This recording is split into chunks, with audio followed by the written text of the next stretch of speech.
Hello बच्चों, मैं Rishabh sir स्वागत करता हूं आप सभी का। चलिए आज हम YouTube में क्लास करते हैं the rise of nationalism in Europe. ये क्लास 10th के चैप्टर 1 की क्लास है और ये फ्रेडरिक सोरियो द्वारा बनाई गई एक काल्पनिक पेंटिंग है। फ्रेडरिक सोरियो ने ऐसी पेंटिंग की 4 सीरीज बनाई है, जिसमें इस सीरीज में जो आपके चैप्टर में सबसे पहले पेंटिंग ये वाली है, इसका क्या मतलब है आइए इसको थोड़ा समझते हैं। इस पेंटिंग को फ्रेडरिक सोरियो ने 1848 में बनाया। उन्होंने एक काल्पनिक पेंटिंग है, यूथोपियन पेंटिंग है। उसके माध्यम से वो ये बताना चाहते हैं कि अमेरिका और यूरोप कॉन्टिनेंट जो है वहां के देशों में आने वाले टाइम में, मतलब उस समय तक, मतलब जब तक ये पेंटिंग बनाया गया है तब तक और उस पेंटिंग के बनाने के कुछ ही वर्षों तक क्या आ जाएगा, लोकतंत्र और समाजवाद की विचारधारा वहां पर आ जाएगी। और ये पेंटिंग जब तक बनाई गई थी तब तक तो अमेरिका और यूरोप के कुछ देशों में समाजवाद का उदय हो भी गया था, लोकतंत्र का उदय हो भी गया था। और ये लोकतंत्र आने का मतलब क्या है? लोकतंत्र आने का मतलब ये है कि वहां जो राजशाही शासन है या निरंकुश राजशाही व्यवस्था है, उस व्यवस्था का अंत होना और नेशन स्टेट का सामने आना। नेशन स्टेट यानी राष्ट्र राज्य का निर्माण, अब यानी कि लोकतंत्र से मतलब है। अब लोकतंत्र आने का मतलब लोगों को राइट्स मिलेंगे, जनता के पास अधिकार रहेगा। ऐसी विचारधारा को उन्होंने एक कल्पना के माध्यम से, अपनी पेंटिंग के माध्यम से समझाने का प्रयास किया है। और इस पेंटिंग का नाम है द पैक्ट बिटवीन नेशन। ठीक, चलिए इस पेंटिंग के बारे में थोड़ा कुछ समझ लेते हैं। तो आप देख रहे होंगे यहाँ पर एक लेडी की प्रतिमा बनी है, जो एक पर्सोनिफिकेशन है। मतलब समझिएगा, इस प्रतिमा के माध्यम से ये एक महिला की प्रतिमा को समझाया जा रहा है। इस प्रतिमा का नाम है स्टैचू ऑफ लिबर्टी। ठीक, स्टैचू ऑफ लिबर्टी। लिबर्टी का मतलब होता है आजादी। तो आजादी की भावना आ गई हो, ऐसी बात वो बताना चाह रहे हैं। तो स्टैचू ऑफ लिबर्टी में एक हाथ पर उनके पास सिटीजन चार्टर है और दूसरे हाथ में टॉर्च है। ठीक, इधर मिटा देता हूं, देखिए ध्यान से। एक हाथ में टॉर्च है, टॉर्च जो प्रकाश को रिप्रेजेंट करता है। प्रकाश से तो आप मतलब समझ रहे होंगे, यानी कि जो अंधकार के अंत से संबंधित है। अंधकार का अंत कैसे होगा कि जो अभी जो शोषणकारी सरकारें चल रही थी या शोषणकारी मानसिकता से जो लोग प्रिविलेज अपने आप जन्मजात प्राप्त कर लिए हों और लोगों को परेशान कर रहे हों, आम जनजीवन को परेशान कर रहे हों। आप फ्रांस की हिस्ट्री पढ़ेंगे तो फ्रांस की सोसाइटी को क्लास 9th में आपको समझाया गया था कि 3 स्टेट्स थे। पहला नोबल क्लास, दूसरा अरिस्टो क्लास यानी चर्च क्लास, और तीसरे जो लोग आते थे, थर्ड स्टेट के लोग आते थे, बेटा टैक्स वही लोग दिया करते थे। तो ये सब सारी व्यवस्था, और ऊपर के 2 क्लासेस जो राजा के और चर्च के घर से आते थे, उनको बहुत सारी प्रिविलेज प्राप्त थी। ये सारी व्यवस्था बहुत शोषणकारी व्यवस्था थी, एक्सप्लॉयटेटेड व्यवस्था थी। ये सारी व्यवस्था का खात्मा कहाँ हो सकता है? डेमोक्रेसी में हो सकता है। तो इसी विचारधारा को लेकर इस पेंटिंग के माध्यम से समझाना चाह रहा है कि स्टैचू ऑफ लिबर्टी में देखेंगे कि एक हाथ में इनके पास सिटीजन राइट्स के चार्टर हैं, जिसमें बताया गया है कि सबको समान अधिकार है। प्रकृति, यूनिवर्स के द्वारा सबको समान रूप से जन्म पैदा किया गया है कि सब समान हो। धरती पे जन्म लेने के बाद हर व्यक्ति, हर नागरिक, कोई भेदभाव भगवान द्वारा नहीं किया गया है। चलिए आगे थोड़ा इस पेंटिंग से संबंधित जितनी बातें हैं उसको हम पढ़ेंगे, पढ़कर समझते हैं। और बहुत मजेदार है ये चैप्टर। आइए नीचे चलते हैं, दिख रहा होगा आपको। चलिए, इन 1848 Frederick Sorio, a French artist, prepare a series of 4 painting visualising his dream of world made up of democratic and social republic। मतलब 1848 में फ्रेडरिक सोरियो द्वारा इस 4 सीरीज की पेंटिंग बनाई गई, जिसमें वो अपने ड्रीम को विजुअलाइज कर रहे हैं। जो डेमोक्रेटिक एंड सोशल रिपब्लिक के बारे में बात करती है।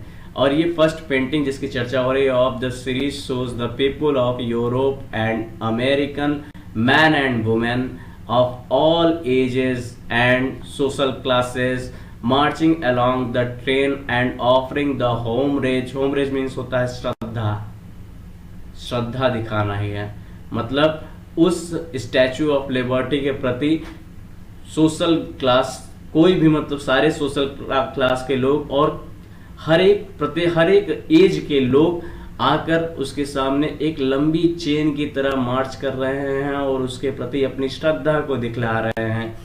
किसके प्रति? The Statue of Liberty. As they pass it, जो भी उसके पास पास जा रहे हैं, as you would recall artist of the time of the French Revolution personified the Statue of Liberty as a female figure। French revolution के time की ये जो पर्सोनिफिकेशन है, ये जो स्टैचू ऑफ लिबर्टी है, ये एक फीमेल फिगर को बताया गया है। अब आप सोच रहे होंगे फीमेल को ही क्यों रखा गया है? क्योंकि बेटे फीमेल को बहुत बाद में इंडिपेंडेंस प्राप्त हुई, मतलब बहुत सारी आज़ादी स्वतंत्रता फीमेल को बहुत बाद में प्राप्त हुई। तो ये बताना चाह रहा है कि इस पेंटिंग के माध्यम से, इस मूर्ति के माध्यम से ये बताना चाह रहा है कि जब फीमेल तक को भी आज़ादी प्राप्त हो जाएगी, गरीब वंचित सब अंतिम छोर पर खड़ा हुआ व्यक्ति यदि आज़ादी प्राप्त कर रहा है, आज़ादी का लाभ उठा रहा है, तो इसका मतलब सबको प्राप्त हो जाएगी।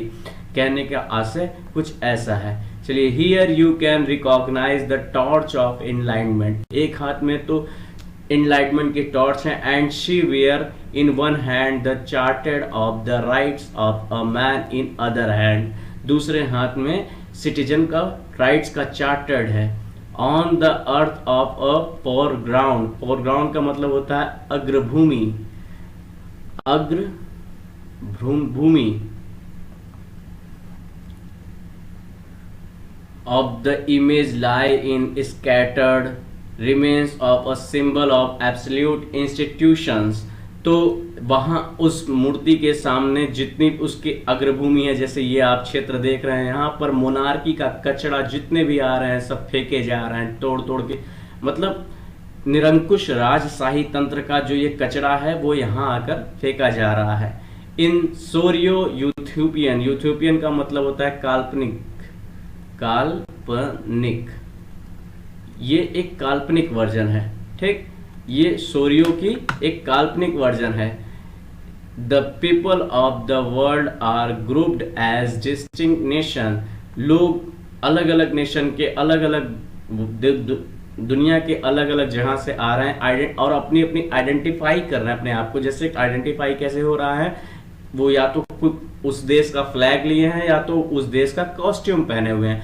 Identified through their flags and national costume, ठीक।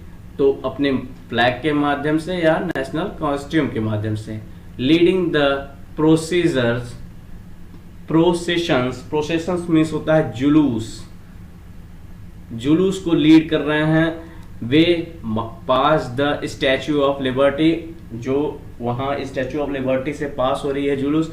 एज आगे पढ़ते हैं साथी, are the United States and Switzerland which by this time were already nation state. तो सबसे आगे कौन है इस जुलूस में? यूनाइटेड स्टेट्स हैं और स्विट्जरलैंड है, क्योंकि ये दोनों पहले से ही नेशन स्टेट है जब ये पेंटिंग बनाई गई है तभी से। और उसके आगे फ्रांस, थोड़ी फ्रांस के बारे में भी चर्चा कर लेते हैं। चलिए साथी, वीडियो अच्छा लग रहा हो तो प्लीज लाइक शेयर सब्सक्राइब जरूर कीजिएगा। चलिए फ्रांस के बारे में थोड़ी चर्चा कर लेते हैं। France identifiable by the revolutionary tricolour. France की जो आइडेंटिफाई है वो अपने आप को भी आइडेंटिफाई कर रहा है, वो भी ट्राई कलर का फ्लैग ली हुई है। Has just reach the statue, वो भी स्टैचू के पास पहुंच रही है। मतलब ये जो स्टोरी चलाई जब चल रही है, इसका मतलब वो बता रहा है कि बस फ्रांस पहुंच ही रहा है कहां पर? डेमोक्रेसी होने में और समाजवाद होने में, सोशल रिपब्लिक लाने में। चलिए अब थोड़ी कहानी जर्मनी के बारे में भी जान लेते हैं। She is followed Germany, she is followed by the people of Germany bearing the black, red and gold flag. तो जर्मनी के लोग जो आ रहे हैं, अभी जर्मनी वहां पूरी तरह से आजाद नहीं हुई है, ना पूरी तरह से बनी है, अभी जर्मनी का पूरा यूनिफिकेशन ही नहीं हुआ है। तो भी बता रहा है कि जर्मन लोग, एक कल्पना के माध्यम से बता रहा है कि जर्मन लोग जहां भी हैं, जर्मनी बोलते हैं, वो लोग भी आ रहे हैं और वो ब्लैक, रेड और गोल्डन कलर के फ्लैग लिए हुए हैं। और interestingly at the time when Sorio create this image, मतलब सोरियो ने जब इस इमेज को क्रिएट किया है, the German people did not yet exist at a nation state, German के लोग अभी कोई नेशन स्टेट के एग्जिस्टेंस में नहीं है। The flag they carry in an expression of liberal hope in 1848 to unify the numerous German speaking principalities मतलब रियासतें, ठीक, जहां जहां भी जर्मन लोग के रियासतें हैं, जो जो जर्मन बोलते हैं, वो सब लोग एक साथ आकर, एकजुट होकर, एक साथ मिलकर अपने आप को नेशन स्टेट बनाने की कोशिश में, अपने आप को डेमोक्रेटिक कॉन्स्टिट्यूशन, मतलब एक राजा के नीचे अपने आप को कॉन्स्टिट्यूशन के माध्यम से ही चलाना चाहते हैं कि चलिए हम लोग सब एक साथ हैं, इसी बहाने कम से कम देश का निर्माण तो हो रहा है, देश का निर्माण, देश धीरे धीरे ही तो बनेगा। Following the German people are the people of Austria, German के पीपल लोग जहां भी हो, जैसे कि ऑस्ट्रिया में हो, the kingdom of two Sicilies में है, लोम्बार्डी में, जहां भी, Poland, England, Ireland, Hungary, Russia, सब जगह से लोग मतलब जुड़ रहे हैं और सब मतलब इस कल्पना के माध्यम से इस फ्लैग, इस स्टैचू ऑफ लिबर्टी के पास जा रहे हैं। और ये सब घटना, ये सब चीजों को देखकर, अब यहां से लाइन देखिए, फ्रॉम द हेवन, मतलब हेवन से, स्वर्ग से, above the Christ saint and angel gaze upon the scene, gauge का मतलब टकटकी, यानी हेवन से